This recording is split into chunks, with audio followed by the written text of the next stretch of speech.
Euh, Les avions, les voitures, les camions. Tous les déchets et surtout le gaspillage. Et les émissions de CO2. Les gaz à effet de serre. Les produits de ménage. La poussière aussi. Si on fume à l'intérieur. Les peintures. Je sais pas, hein, franchement, je sais pas. le manque d'aération. C'est quand on aère, quand on ouvre les fenêtres. Le pollen qui rentre déjà. C'est pas trop. Après, non, je vois pas. C'est quelquefois plus souvent l'intérieur. Ouais, je dirais l'extérieur quand même. Intérieur. Dehors. Intérieur. L'air extérieur. L'air intérieur. Problème au niveau nasal. Difficultés respiratoires. L'asthme, que je connais. Des allergies. Les cancers pulmonaires. Et à long terme, la mort. Hein. Pas tous. Celle-ci, du coup. Sur les produits pour les insectes, sur les produits qu'on utilise à la maison. Sur un déodorant, je l'ai vu. Et les têtes de mort, c'est sur certains produits ménagers, il y en a.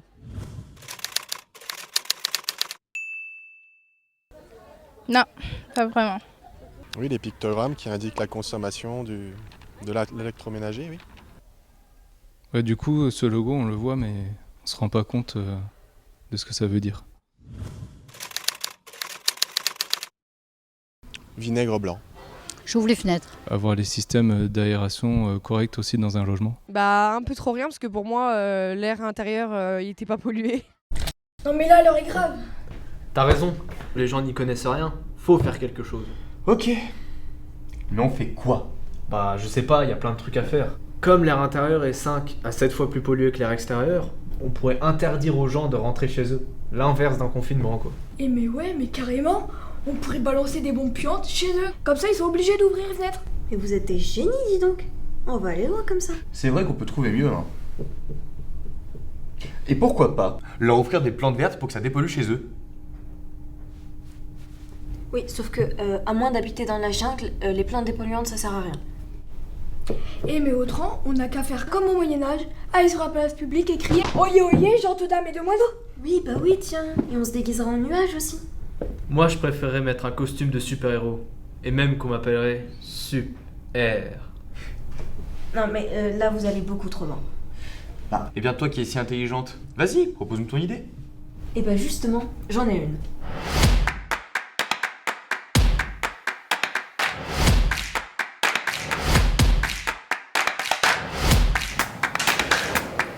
Bonjour, c'est la clique de l'air, on vient pour faire le diagnostic de votre logement. Bonjour, allez-y, Bonjour. je vous en prie.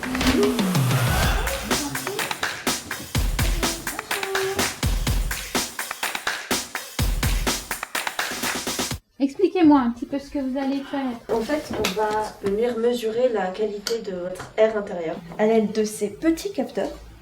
Donc en fait, on va les poser sur la table. On va attendre environ 10 minutes. Et après, on va regarder les chiffres, là. En dessous de 1000, ça va. Du coup là, pour l'instant, c'est bon. Et si c'est dans le orange ou le rouge, c'est que l'air est pollué.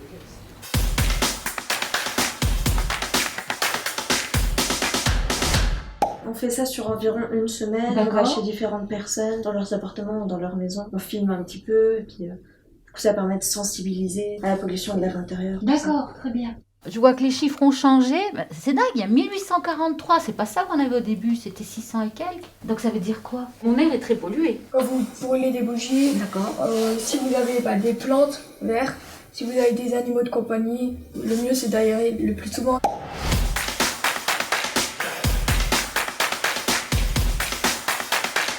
Du coup, moi j'avais pas conscience de ça. Ça veut dire que mon air intérieur est plus pollué peut-être que ce qu'il y a à l'extérieur.